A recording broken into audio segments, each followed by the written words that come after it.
Assalamualaikum warahmatullahi wabarakatuh. Alhamdulillah, nahmaduhu wa nasta'inuhu wa nastaghfir wa na'udzu billahi min shururi anfusina wa min sayyiati a'malina. May yahdihillahu fala mudilla lahu wa may yudlilhu fala hadiya lahu. Asyhadu an la ilaha illallah wa asyhadu anna Muhammadan abduhu wa rasuluh. Allahumma shalli ala sayyidina Muhammad wa ala ali sayyidina Muhammad. Yang saya hormati dosen pengampu Fazil Faroni yang telah membimbing, terutama membimbing kami dalam mata kuliah usul fikih. Pada kesempatan kali ini, saya akan membahas sedikit mengenai istinbat hukum dalam mata kuliah usul fikih. Sebelum itu, perkenalkan, nama saya Herianto Rambe dari semester 3 jurusan Manajemen Dakwah dari Fakultas Dakwah dan Ilmu Komunikasi Institut Agama Islam Negeri Padang Sidimpuan. Baiklah, langsung saja kita bahas mengenai istinbat hukum. Berbicara dengan kata istinbat hukum, istinbat secara etimologi, istinbat berasal dari kata benda, yaitu an-nabat, yaitu masdar dari nabata yang butuh nabatan, yang artinya air yang dikeluarkan dari sumur yang pertama kali digali. Istinbat juga bisa diartikan mengeluarkan, memberikan kesimpulan atau mengeluarkan kesimpulan. Banyak orang yang salah mengartikan tentang istinbat hukum, yang mengatakan bahwa istinbat hukum inilah dalil-dalil tentang hukum. Tetapi faktanya bahwa istinbat hukum adalah cara ataupun cara yang dikeluarkan oleh para tokoh-tokoh fikih, terutamanya para tokoh-tokoh fikih mengeluarkan cara dalam mengemukakan dalil-dalil tentang hukum yang berguna untuk menjawab persoalan-persoalan yang terjadi. Istinbat hukum juga bisa diartikan, yaitu untuk menemukan hukum-hukum syara yang terdapat dalam Al-Quran, dalam hadis yang dilakukan dengan nalar dan pikiran. Pastilah bertanya-tanya kepada kita bahwa pada saat kapan istinbat hukum ini kita gunakan. Itulah makanya istinbat hukum ini kita gunakan ketika adanya pertentangan antara dalil-dalil yang satu dengan dalil-dalil yang lainnya, maupun itu dalil-dalil Al-Quran maupun dalil-dalil hadis dan sebagainya. Ketika adanya pertentangan dalil-dalil tersebut, maka istinbat hukumlah inilah yang akan bekerja. Oleh sebab itu, dengan mempelajari istinbat hukum ini, kita akan mengetahui lahir-lahirnya hukumnya Islam. Kita akan mengetahui dan memahami bagaimana hukum-hukum dalam Al-Quran, bagaimana hukum-hukum dalam hadis, dan begitu juga kesepakatan ulama. Dengan mempelajari hukum istinbat ini, istinbat hukum ini, kita akan mengetahui dan kita bisa mengamalkannya dalam kehidupan sehari-hari. Sumber-sumber hukum dikelompokkan jadi dua. Yang pertama adalah ketetapan oleh para ulama. Yang kedua adalah mayoritas para ulama. Sumber-sumber hukum menurut ketetapan para ulama ada 3. Yang pertama Al-Quran, yang kedua hadis, yang ketiga adalah ijma', yaitu ketetapan para ulama.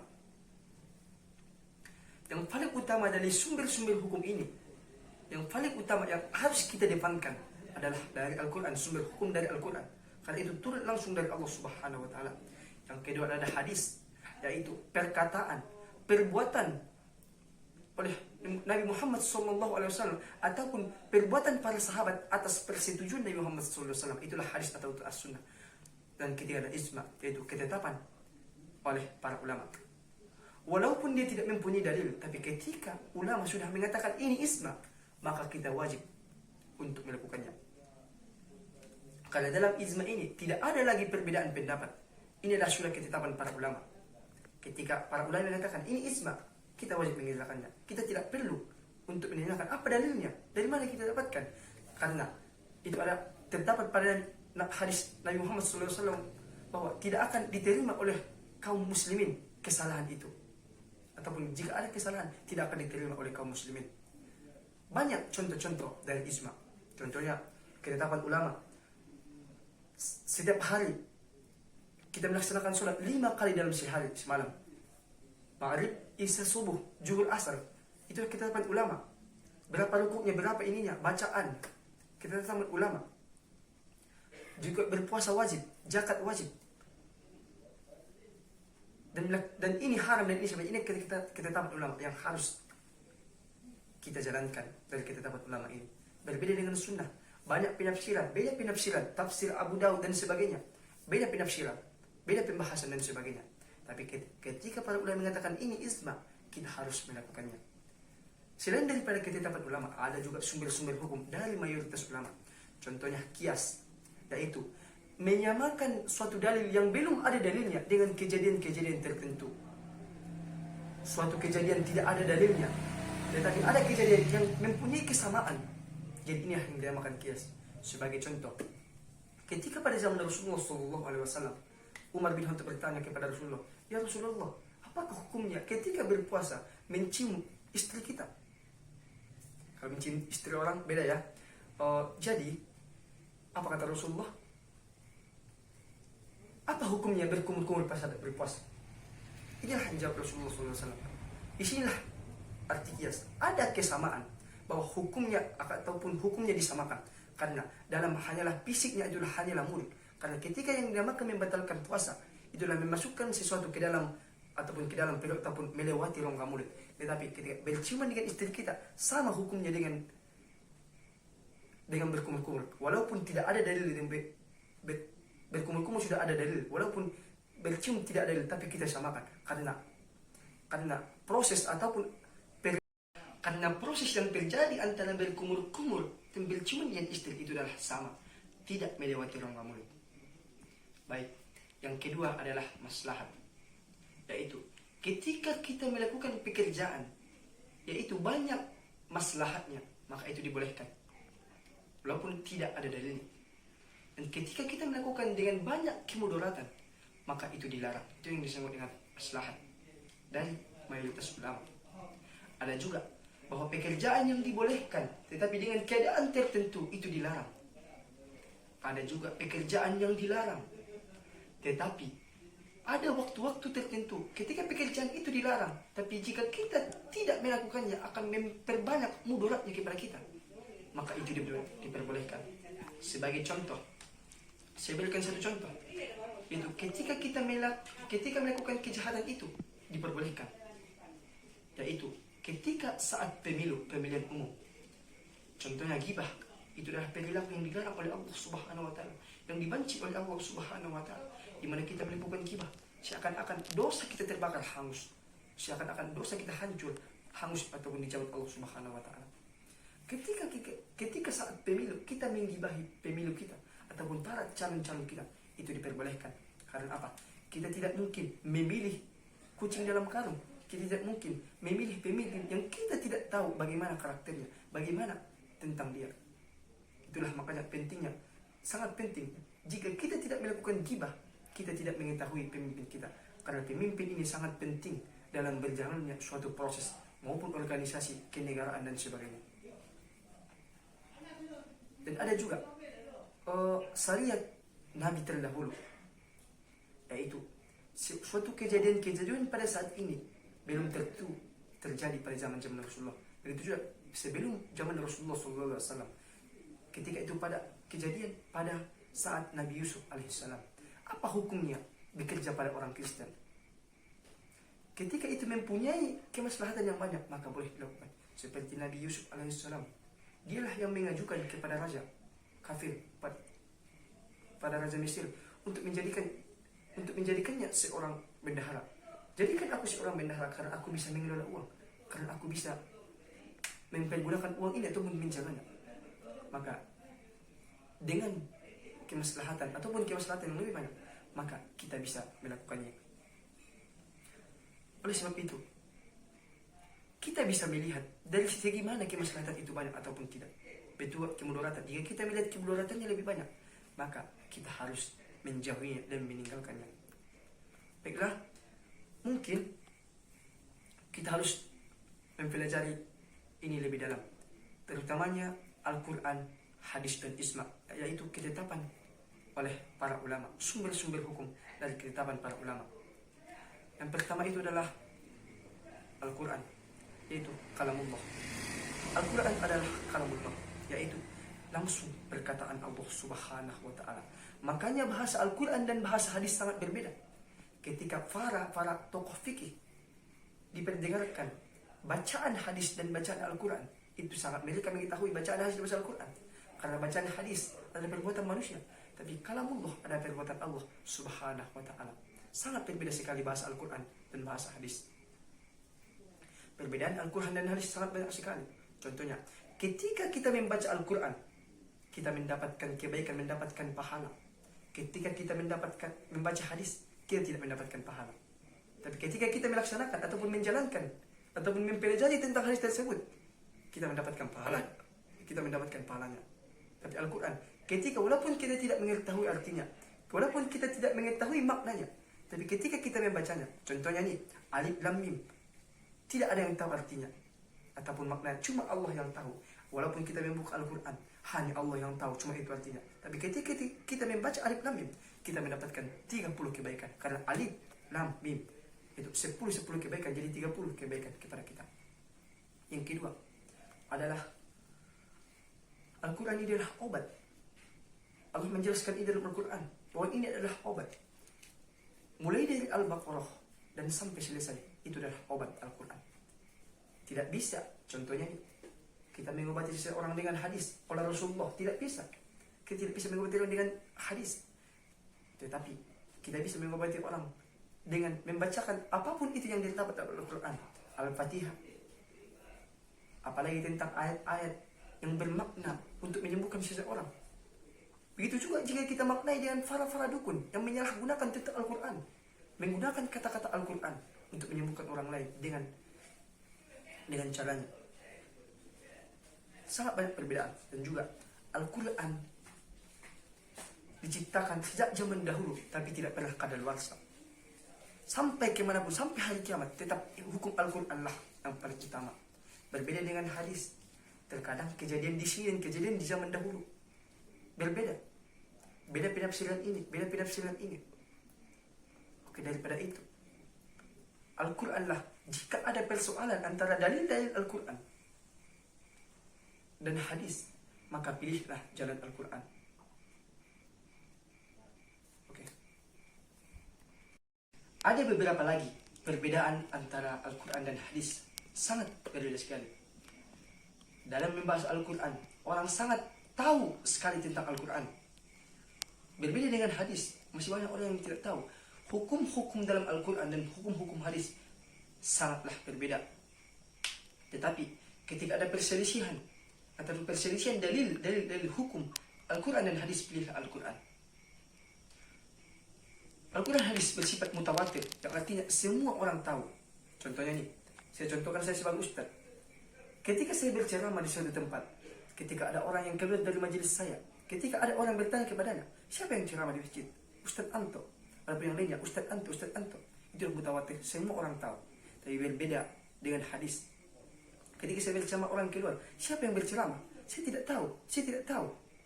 Seperti itu. Tapi ada orang yang tahu, itu Ustaz Anto. Apakah itu betul Ustaz Anto? Itulah hadis. Masih banyak pertentangan, banyak pembahasan-pembahasan tentang hadis tersebut.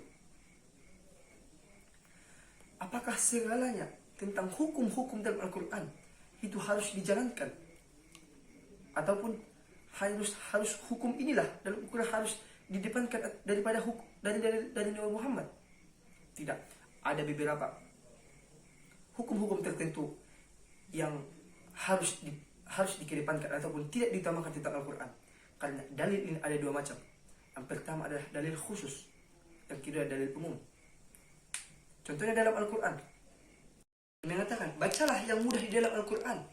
Selain dari Al-Fatihah kita bisa baca ketika sholat. Tetapi itu adalah dalil umum. Kita bisa menggunakan dalil hadis ataupun dalil khusus untuk sholat. Karena tidak sah sholat seseorang ketika tidak ada surah Al-Fatihah di dalamnya. Banyak sekali perbedaan. Barangkali ketika kita mengetahui perbedaan antara dalil-dalil, terutama dalam hadis, ada perbedaan antara dalil perbuatan dan dalil perkataan yang dikatakan oleh Rasulullah SAW. Jadi apakah yang kita harus pilih? Perbuatan atau perkataan? Kita harus memilih dari dalil perkataan. Karena dalil perkataan inilah yang dianjurkan Rasulullah SAW. Contohnya, Rasulullah SAW menganjurkan kita sholat witir 2 rakaat. tetapi dia melakukannya. Rasulullah SAW melakukan sholat witir 3 dan 4, 4, 4, 3 setiap malam. Begitu juga ketika sholat Jumat, Rasulullah SAW menganjurkan kita untuk bersegera atau cepat datang ke masjid untuk melaksanakan sholat Jumat sebelum khutbah datang.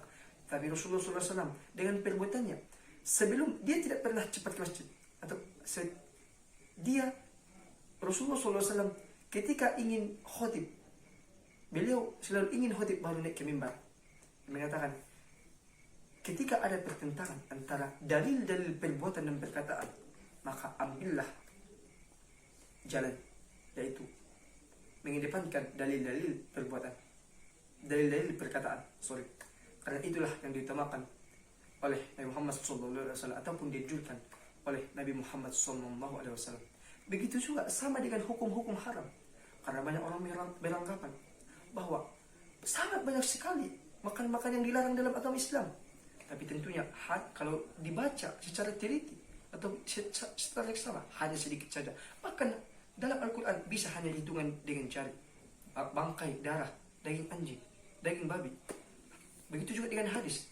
Tapi kebanyakan daripada agama Islam menitik beratkan bahwa dengan mengambil titik kehati-hatian untuk tidak memakan ini dan memakan ini. Karena agama Islam adalah agama yang bersih dan agama yang suci. Saya teringat dengan guru saya ketika SD bercerita tentang babi. Bukan tentang haramnya, tetapi Islam ini bersih. Dari mana orang tahu ketika zaman dahulu babi itu haram?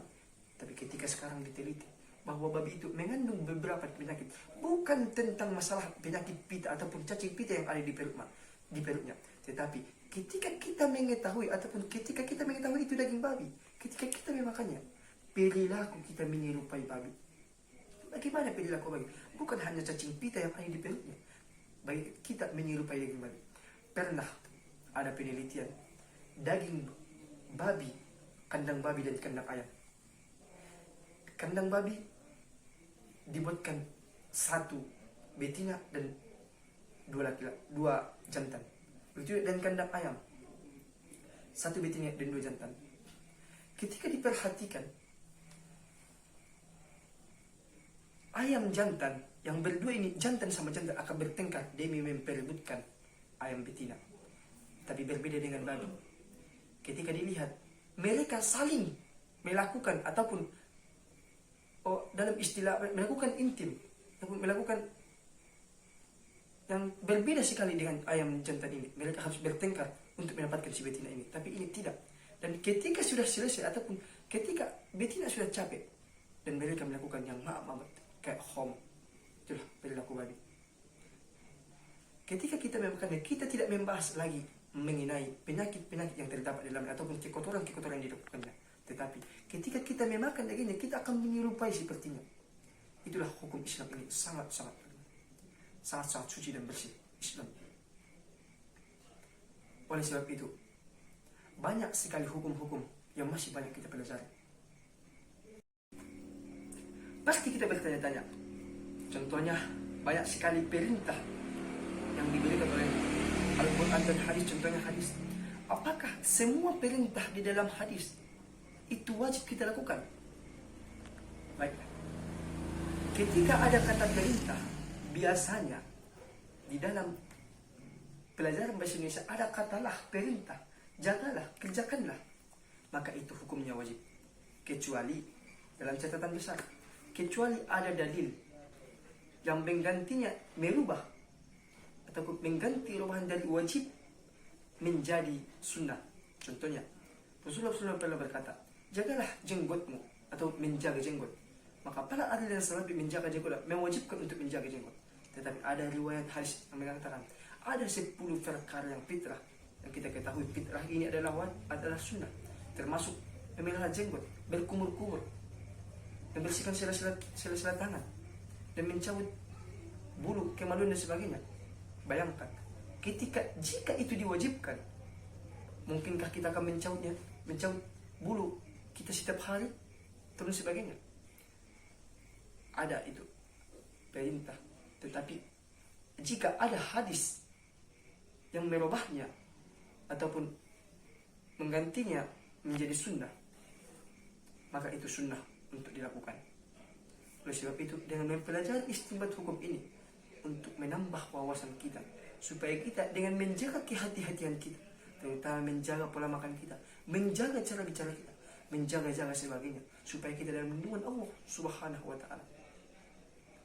Semoga dengan pelajaran istinbat hukum ini bertambahlah wawasan kita untuk kehidupan bermasyarakat dan bernegara.